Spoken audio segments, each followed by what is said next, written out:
Okay, this slide here defines quality, not quality management. So quality can be defined as a measure of how closely goods and services conform to standards and specifications. It is also a measurement for the level of acceptance by the consumer.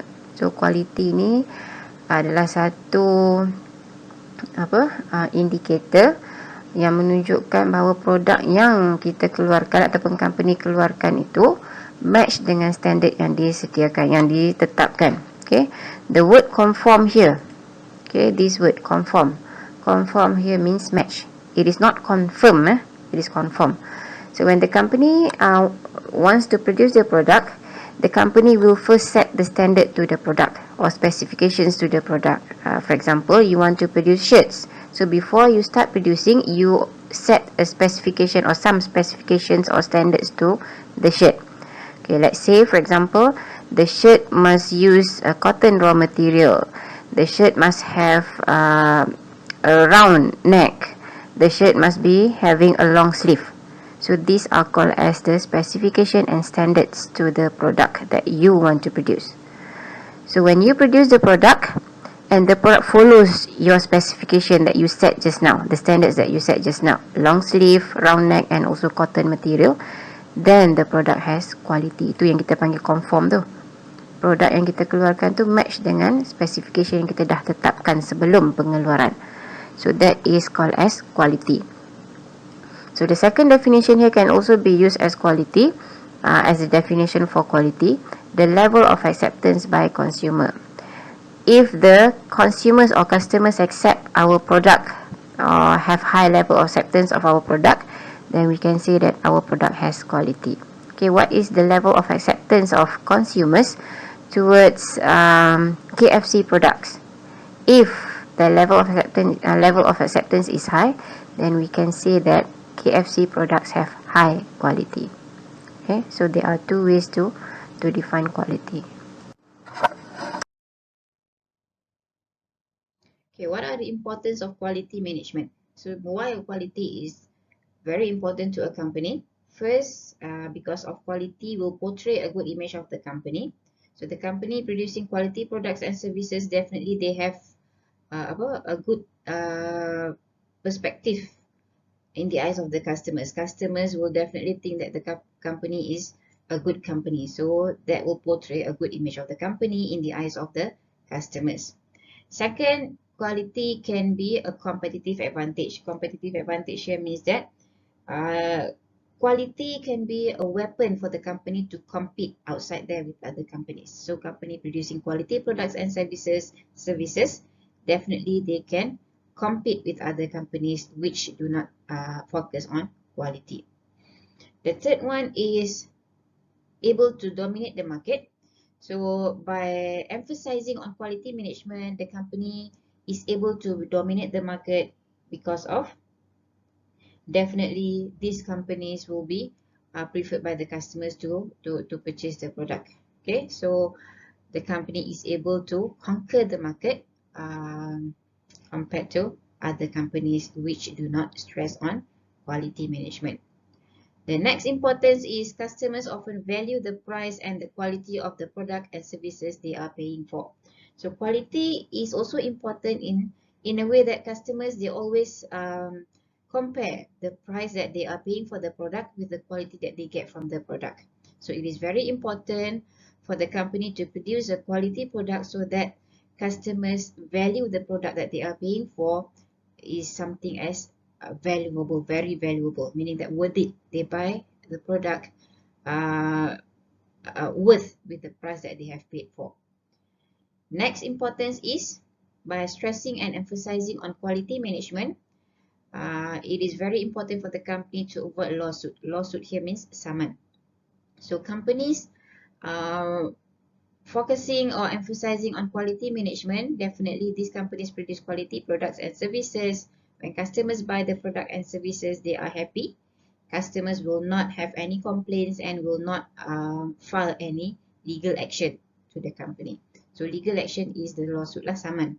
So if customers are not happy or not satisfied with the product because of low quality, customers will file lawsuit or legal action to the company, and the company will have to bear a very high legal cost. So lawsuit is not good for the company because of the company will incur a very high cost. And finally, the last importance of quality management is it is able to enhance the reputation of companies. So company yang keluarkan produk yang berkualiti, servis yang berkualiti, reputasi company ni sangatlah bagus. Okay, so reputasi ni it is like the record of the company. Okay, that is called as reputation. So quality management is very important. Okay, what are the objectives of quality management? So why must an organisation manage quality or focus on quality or producing quality products? Kenapa organisation ni perlu menguruskan quality ataupun kenapa organisation ni perlu fokus kepada pengeluaran produk yang berkualiti? Okay. The first is to ensure that the goods or services conform to standard or specification. So by managing the quality or by focusing on quality, then the organisation can make sure that the product that they produce conform to standard. Produk ni adalah match dengan standard yang ditetapkan. So if the company does not manage quality, then the product that the company produce will not follow the standard. So in the end, the products produced will have poor quality. Okay, second objective is to minimize the production cost. So by managing quality, then the production cost can be reduced. How is that so? Okay, associated with poor quality. So if the company manage quality, meaning that focus on producing quality products, then there will be less defect items or rejected items. Barang yang rosak ni akan berkurangan sebab company fokus kepada quality management. So in the end, it will reduce the production cost of reworking. Tahu reworking? Okay, when there are a lot of rejected items or defect items because of the company does not focus on quality, then the company will have to rework the defect items. Rework maksudnya repair lah. Okay, to repair, the company needs to buy the new raw material, need to pay overtime salary to the employees, so it will increase the production cost. Okay, so by focusing on quality, there will be less defect items, then less rework has to be done. Next objective is to ensure there is continued demand for the company's product. Continued demand ni maksudnya permintaan berterusan daripada customers. So if the company focus on quality management, then the products produced by the company will have high quality, then customers will always come and demand for the product. So that is continued demand. Next is to protect against product liability lawsuit. Okay, so by focusing on quality management or by practicing quality management, the company can produce quality products. So when customers buy the products that have high quality, they are satisfied. So customers will not come and complain and sue the company. Lawsuit ni maksudnya saman. Okay, if the company does not focus on quality management, company will produce low quality products. Then when customers buy that products, they are not happy and they are not satisfied because of poor quality. So customers will sue the company. So the company will have to bear a lot of legal costs. So lawsuit ni untuk mengelakkan, protect against ni, mengelakkan customers datang saman company because of poor quality product. Okay, so these two you can read from the textbook. Okay, what are the dimensions of product quality? Okay, as I taught you earlier in earlier chapters, there are two types of output. One is called as goods, another one is the service.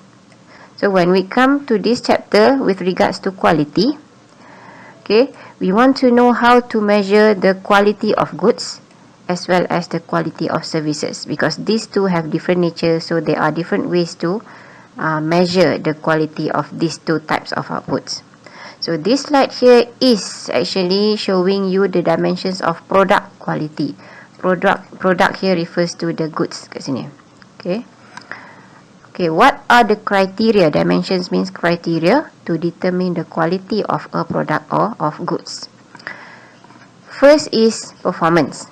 How well the product functions according to the customer's intended use. Okay, performance here in Malay direct translation is prestasi. So performance can be used to measure the quality of a product. For example, your washing machine. Okay, let's say the product that you just bought is a washing machine. So how the performance of the washing machine can be understood in terms of how clean the washing machine washes your clothes. So that is called as the performance. Kalau washing machine tu berfungsi dengan bila you all guna dia basuh baju you keluar dengan very very clean, bersih yang teramat.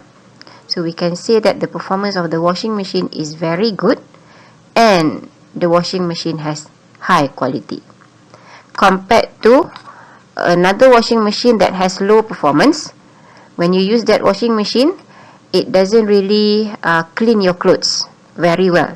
Tak bersih sangat. Okay, kotor yang susah nak keluar, nak tanggal tu masih lagi ada kesan dia. So we can say that the performance of the washing machine is not so good, so the quality is quite low as well. So that is one way to measure the quality of the product by looking at the performance. Reliability. It is the length of time the product can continue to function under normal conditions before it breakdowns or need repairs. Okay, reliability here I like to give you another meaning which has almost the same meaning but in an easy way. Reliability here means how trustworthy is the product that you bought. Boleh percaya ataupun tak, boleh rely on the product ataupun tak. If the customers can rely on the product, if the customers trust the product that they have bought, then the product has high quality. Okay, for example, you buy a new handphone with an alarm function in that handphone. So you trust your handphone with that alarm function to wake you up in the morning. So if that alarm function in your new handphone wakes you up every morning, meaning that your handphone is trustworthy. So you can rely on your handphone to wake you up by using that alarm function. So your handphone now has high quality compared to another handphone with also an alarm function in that handphone, but that alarm function cannot wake you up in the morning. Maksudnya mungkin sound dia tak clear ke, tak jelas, ataupun kadang-kadang dia function, kadang-kadang dia tak function. So that alarm function in your handphone is not reliable enough to wake you up. So that handphone has low quality. Okay, but I believe most of the time your handphone is reliable enough with the alarm function to wake you up every morning. If you set at 6:30, definitely your alarm function will, or your alarm will ring at 6:30, right? But what happen is you will press snooze. Betul? Snooze 2-3 kali, then you continue sleeping until 10 AM, then you miss the class. Okay, so is your handphone reliable? Yes, your handphone is reliable. But who is not reliable now? You are the one who is not reliable because you don't wake up. Okay, so please make sure that you are reliable enough so that you can have high quality. Okay, the next characteristic or dimension to determine quality of a product is durability. Durability is how long will the product function? How long can the product last? Okay, berapa lama produk tu boleh bertahan? Okay, so if you buy a new handphone and your handphone can last for 10 years compared to another handphone that can last for about 1 year only, so we can say that the handphone that lasts longer is having higher quality. So that is durability, jangka hayat produk tu, berapa lama boleh pakai. Aesthetic characteristic is another dimension or another characteristic. Aesthetic here means the appearance of the product. Aesthetic tu maksud appearance, what we can see from the outside, such as the look, the feel, the taste, smell and sound. Okay, some products we cannot determine or we cannot judge the quality by looking at reliability or durability.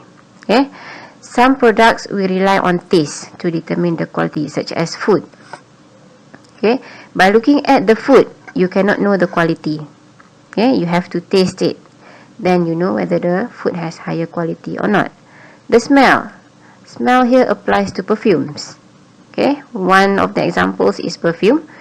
You need to determine the quality of a perfume. You cannot just judge from the bottle or the shape of the bottle. You have to smell whether then you know whether the perfume has higher quality or not. Sound applies to speakers. You tengok shape speakers, you tak boleh tahu quality dia. So you have to listen to the sound. So that is called as aesthetic characteristic to determine quality of a product. Okay, there are a few more dimensions for product quality, which are safety, customer service, features and serviceability. Serviceability here means the ease of repair, convenience of repair. Ease of repair ni maksudnya mudah ataupun tidak untuk kita repair, and the replacement of parts and after sales service. Okay, some people say that if the products we can easily repair the product, so that product has high quality maybe, but it depends on people. Okay, for example, BMW car, is it easy to get the spare parts? Not easy. So to some people, because of to get the spare parts is not easy, then the product has higher quality, because not everywhere you can find the spare parts. Okay, so this is quite subjective in terms of serviceability. And next we go to the determinants of service quality.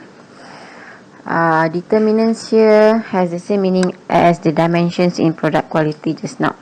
So you can see on page 368, there are a few criteria to determine quality of a service. The first one is reliability. So reliability here is ability to perform the promised service dependably and accurately. So reliability here is a bit different from the reliability in determining the product quality just now. Okay, so reliability is whether the company offering the service is able to perform the service as promised or not. Okay, ability to perform the promised service dependably and accurately. Okay, for example, Pizza Hut delivery service. I'm not talking about pizza, I'm talking about the delivery service. To say whether the service provided by Pizza Hut delivery here is reliable or not, we can see from the promises made by Pizza Hut delivery. Okay, if Pizza Hut delivery promise to make a service or delivery service within 30 minutes, okay, when we order pizza, we are promised by the company or Pizza Hut delivery that we will receive our pizza in 30 minutes. So if Pizza Hut delivery delivers the pizza in 30 minutes or within 30 minutes, then we can say that the service is reliable and the service has high quality. Meaning that dia buat servis tu seperti yang dijanjikan, so we can depend on the promise. Dan dia buat dengan tepat lah, accurate. Okay, dia kata 30 minit, so they deliver the service in 30 minutes. So we can depend on the service and they are being accurate. Okay, the service has no quality or poor quality when the company is not performing the service as promised. They promise 30 minutes, but the company deliver the pizza in 1 hour. So the service is not reliable and in the end having low quality. Okay, the second determinant or criteria to determine service quality is responsiveness. It is the willingness to help customers and provide prompt service. Responsiveness is the feedback to be provided to customers if customers have questions, queries or complaints. Okay, so normally when customers, let's say they have questions related to the service, so when they call the company, the employees provide prompt service. Prompt here means cepat, service yang cepat. and also the employees are willing to help the customers by answering the question. So meaning that the company is being responsive. Responsive ni maksudnya memberi maklum balas yang cepat.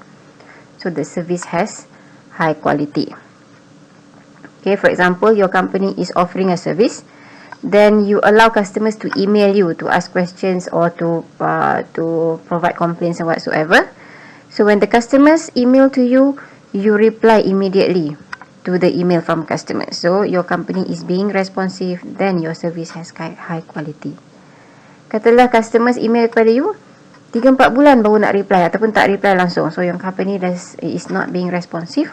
So the services provided by your company is not having high quality. Next determinant is competence. Competence is possession of skills and knowledge to perform the service. Competence ni, we look at the skills and knowledge possessed by the company to perform the service. Okay, company tu ada skill, kemahiran ataupun knowledge, pengetahuan tak untuk perform service tu. If the company has a complete knowledge and complete skills to perform the service, then the company has high quality in terms of their service. For example, Pos Laju. Pos Laju is a service in delivering documents and parcels to the customers. Okay, we can say that the services provided by Pos Laju is competence when Pos Laju has the skills to perform the service and knowledge. Okay, for being Pos Laju, they need to have a knowledge and skills to deliver. They need to know the locations. They need to know how to bring and deliver the document. Okay, by riding motorcycles or by driving a car, a van, whatsoever. So these are considered as the skills and knowledge that they possess. So Pos Laju has competence, in the end determines high quality of the service.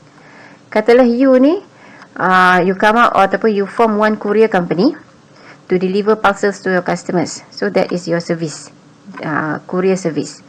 But you or your company does not have the skill, does not have the knowledge. You don't know where are the areas in Kedah. You don't know what are the areas in Penang, KL and whatsoever. You don't know the locations. So we can say that your company does not have the knowledge to perform the service. In the end, your company is not competent. Then it will affect the service quality provided by your company. Next is access. Access is approachability and ease of contact. Mudah customer nak contact the company.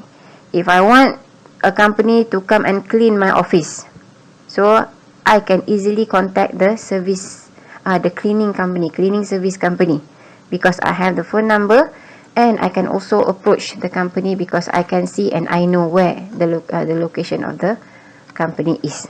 Ini maksudnya company yang buat servis ni senang customer nak approach dia.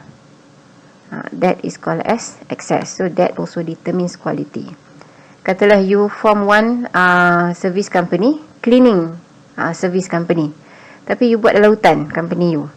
So it is so hard for customers to contact you and approach your company, then the services provided by your company is considered as having low quality because so hard for customers to contact you. Next is courtesy. Courtesy is the politeness, respect, consideration and friendliness of contact personnel. Personnel here means employees. Okay? Courtesy ni kesopanan, budi bahasa. That is also one factor that determines quality of the service. Okay, cara pekerja company tu melayan customers in a polite way or not. Okay, you call Pizza Hut delivering, you want to order pizza, the person who pick up the phone or who take the order must be someone who has courtesy.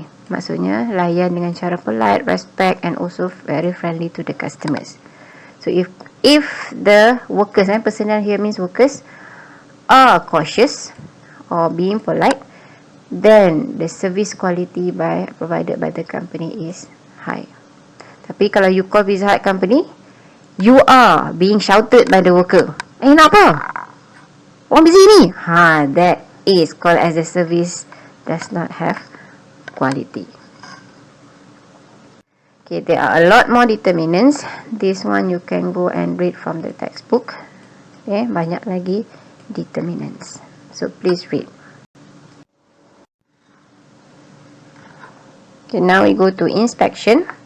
In order to manage the quality of our products and services, or to check the quality of our products and services, we need to do inspection. Inspection means checking. So inspection is checking, measuring, tasting, touching, weighing and testing of the product. So dia basically maksud checking lah, inspection. Yeah. So what are the purpose of inspection? Why must the company perform inspection to the products? So this is more related to the products, which are the goods rather than the service. Okay. Inspection on the services can also be done, but it is very clear to understand. You can see clearer if I use the examples of a product. Okay, the first purpose of inspection is to maintain certain standards in producing the product. So by performing inspection, that is checking the products while the products are in the production process, then the company can make sure that the products to be produced are according to the standards that have been set. Okay, kita dah set standard to the product. So bila kita buat inspection, kita akan dapat pastikan produk tu mengikut standard yang kita tetapkan. Okay, for example, we set a standard to our shirt to use to have round neck and also long sleeve.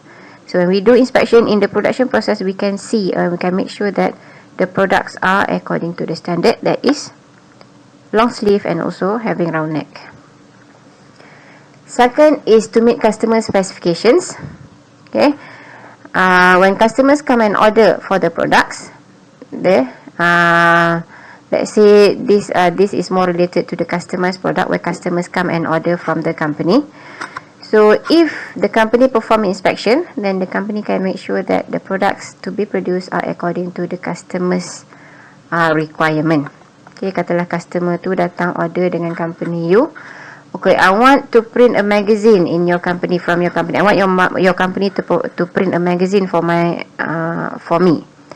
So the customer already specified the size of the magazine, the page of the magazine, the font size to be used in the magazine and all. So that is called as customer specification. So you are the boss in the company, in printing company. When your workers are printing the magazine, you come and inspect the magazines. Then you know whether the workers printing the magazine are according to customer specification or not.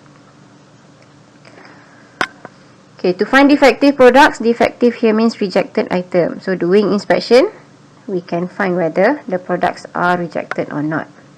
To find problems in the production process that can be corrected before defects can occur. So if the production process has problems, then by doing inspection, then the manager can actually find the problem. So these problems can be corrected earlier before further defects occur.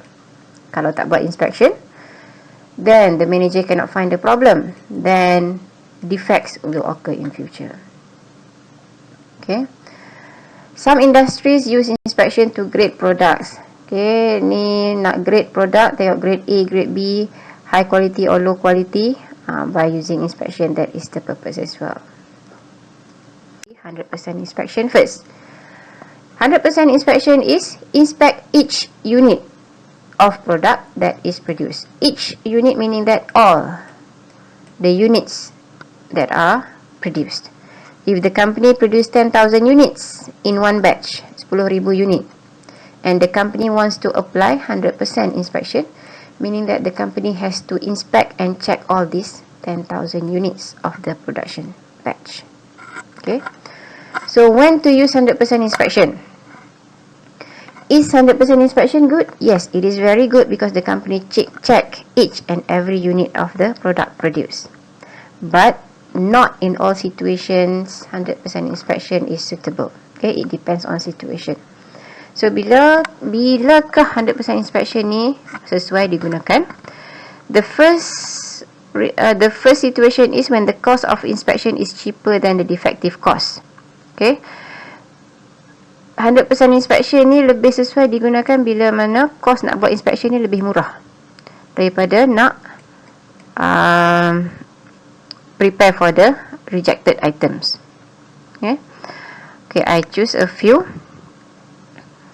Okay, low volume of output.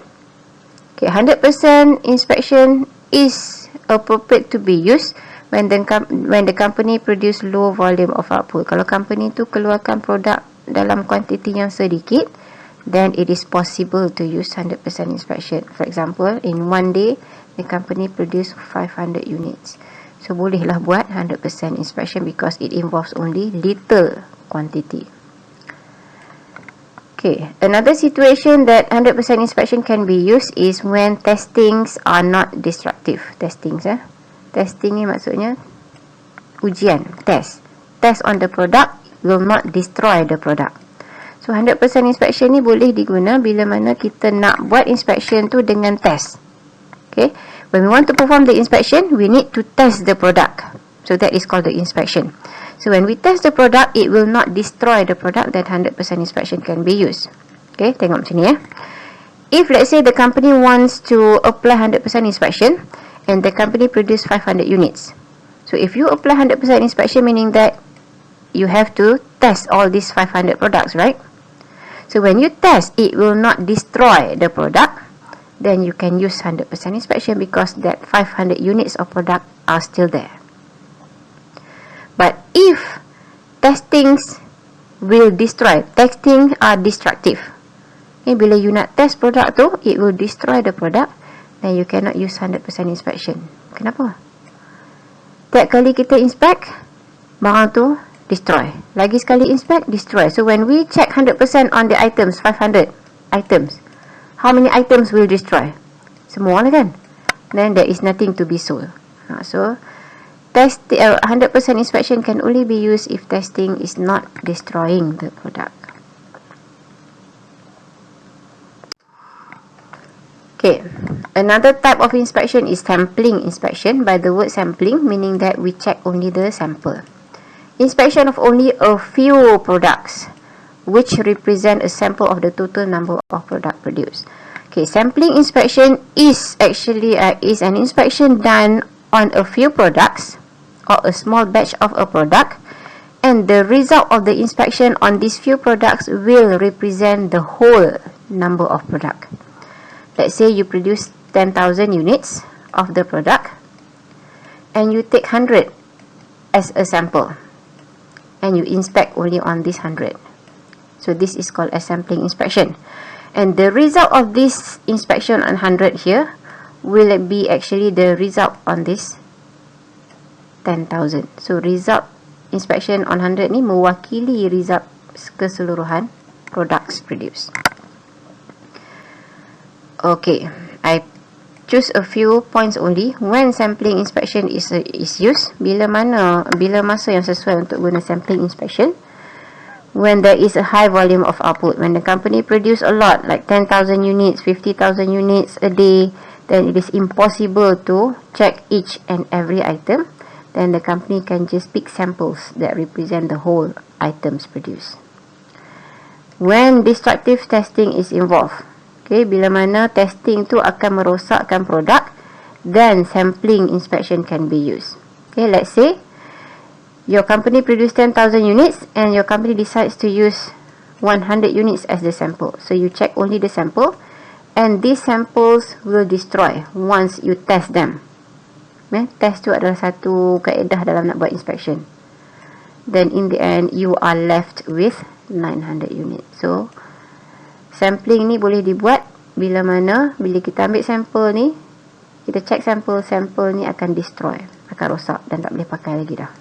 Yeah? So that is the meaning of this point. Okay, in order to maintain or to control the quality of products and services, so there are a few costs to be incurred or to be borne by the company. The prevention cost, appraisal cost, internal failure cost, and also external failure cost.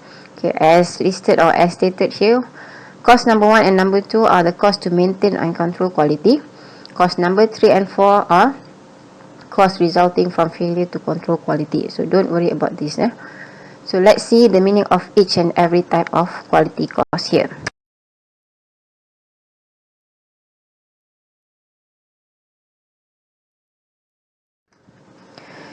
Okay, the prevention cost is the cost associated with preventing defects before they happen. Okay, cost of trying to prevent poor quality products from reaching the consumer, such as process design, product design, employee training and vendor program. Okay, prevention cost. By the word prevent here means mengelakkan. Okay, prevention cost is the cost incurred by the company or to be borne by the company when the company tries to control the quality with a purpose of preventing defects to happen in future. Okay, for example, the company does not start producing the product yet. Okay, and when the company wants to produce the product, the company take actions in the initial stage before the production process starts, such as, okay, I give you a very easy example, employee training. Okay, the company trains the employee to produce the right product according to the standard, to make sure that the products produced have high quality. So employee training here is a cost to a company, and this cost is called as prevention cost. Kenapa? Because employees are trained to produce a good product. They are trained to produce the products that is according to the standard, so that the products have high quality. So proses pengeluaran ni tak berlaku lagi, but the company take actions before the production process starts, such as train the employees so that defects will not occur in future. So that is prevention cost. Okay, the second type of quality cost is appraisal cost. Okay, it is the cost incurred in assessing or auditing the level of quality. So these are the costs of measuring, testing and analyzing the material, parts, product and the production process to ensure that the product quality specifications are being conformed to. So the example of appraisal costs are the inspection and testing, test equipment and device. Okay, appraisal cost is the cost incurred by the company when the products are being produced. Okay, tadi prevention cost, production process does not start yet. The company take initial action to make sure that defects will not occur in future. But appraisal costs are actually the cost incurred or the cost to be borne when the production process are running and the company is testing the production process to make sure that the products that they are producing will have high quality. Okay, for example, in producing cars, okay, producing cars, this is the output. So in the middle of the production process over here to produce the cars, such as assembling the parts, assembling the engines and all, so there is one job to be done here, that is testing the car. Okay, so the testing the car, it is done in the production process. It is quite a final part, final job to be done in order for the complete car to be produced. So testing the car requires some equipment, testing equipment.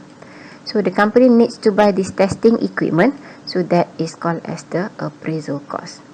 Cost yang ditanggung bila mana company perlu test produk dia dalam production process to make sure that whatever they produce here has high quality.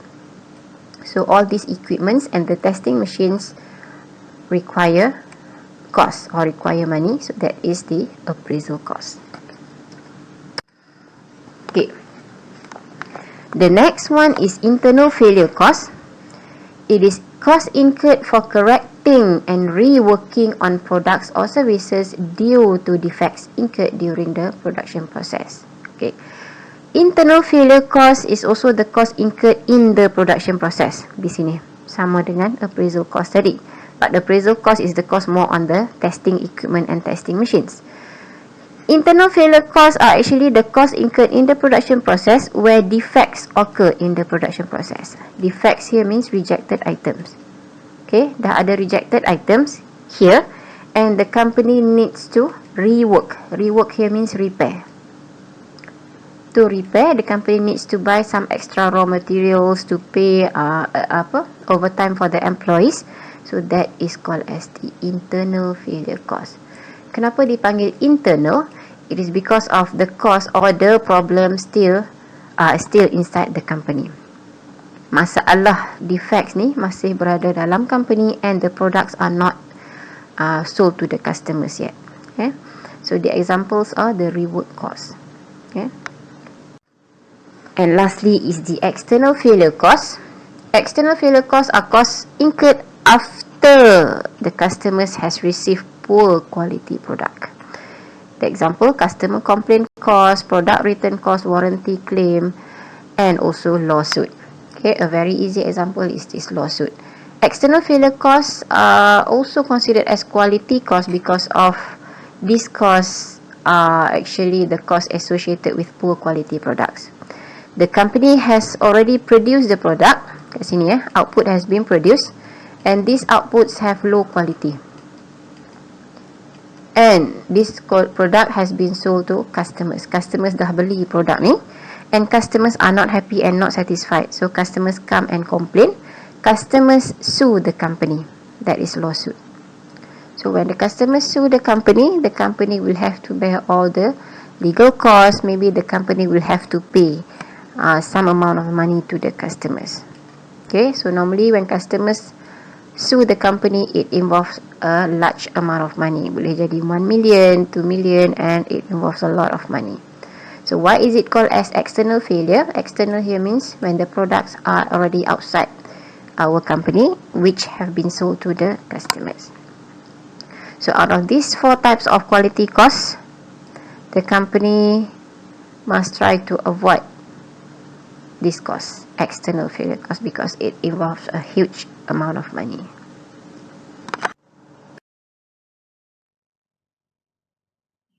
Okay, move on to the tools of TQM. TQM stands for Total Quality Management. So in order to ensure the quality of the products and services, normally the company will use these tools lah. Tools ni adalah kaedah lah ataupun cara macam mana nak to maintain quality of the products and services.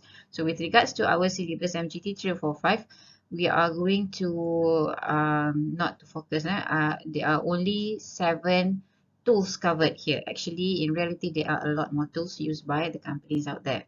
So the 7 tools of TQM are the check sheets, scatter diagrams, cause and effect diagrams, Pareto charts, flow charts, histogram, and statistical process control chart.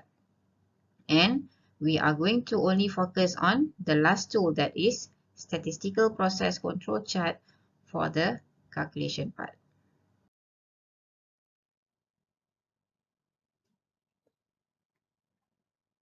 Okay, the first tool is called as check sheet. It is an organized method of recording data.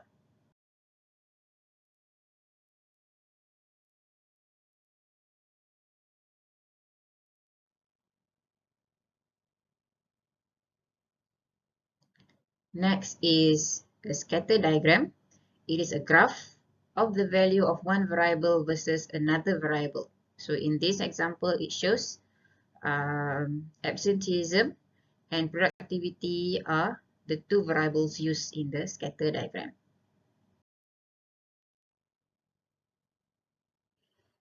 The third tool is called as cause and effect diagram. It is a tool that identifies process elements, which is also called as causes, that might affect an outcome. Another name for cause and effect diagram is a fishbone diagram, which was introduced by Kaoru Ishikawa.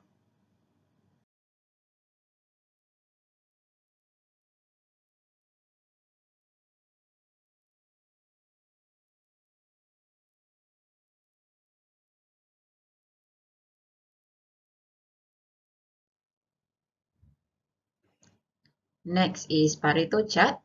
It is a graph to identify and plot problems or defects in descending order of frequency.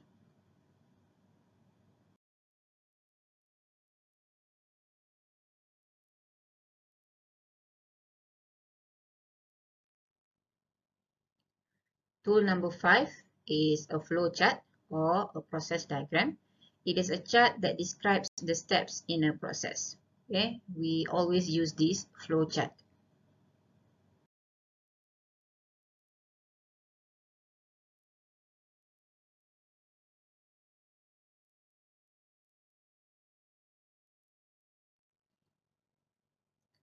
Next is a histogram. It is a distribution showing the frequency of occurrence of a variable. Okay, so frequency ini adalah kekerapan. So histogram is showing how many times each problem occurs.